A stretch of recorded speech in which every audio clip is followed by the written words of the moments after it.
And now for the EFD group, Mr. Farage. Another one bites the dust. Country number 4, Spain, gets bailed out, and we all, of course, know that it won't be the last.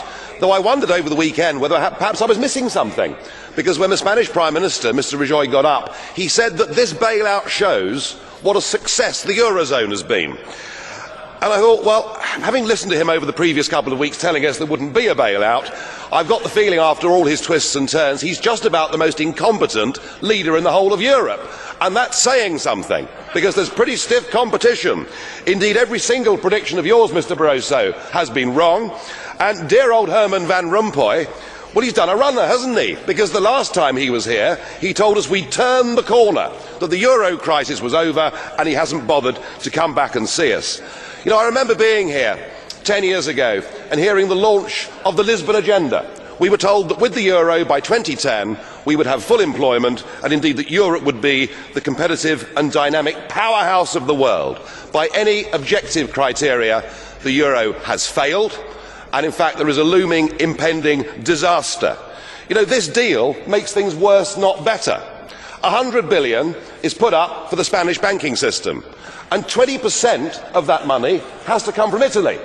And under the deal, the Italians have to lend to the Spanish banks at 3%, but to get that money, they have to borrow on the markets at 7%. It's genius, isn't it? It really is brilliant. So what we're doing with this package is we're actually driving countries like Italy towards needing to be bailed out themselves. In addition to that, we put a further 10% on Spanish national debt. And I tell you, any banking analyst will tell you 100 billion doesn't solve the Spanish problem. It would need to be more like 400 billion. And with Greece teetering on the edge of euro withdrawal, the real elephant in the room is that once Greece leaves, the ECB, the European Central Bank, is bust. It's gone. It has 444 billion euros worth of exposure to the bailed out countries.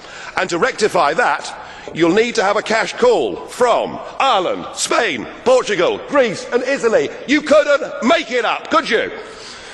It is total and utter failure. This ship, the Euro Titanic, has now hit the iceberg, and sadly there simply aren't enough lifeboats. Thank you very much.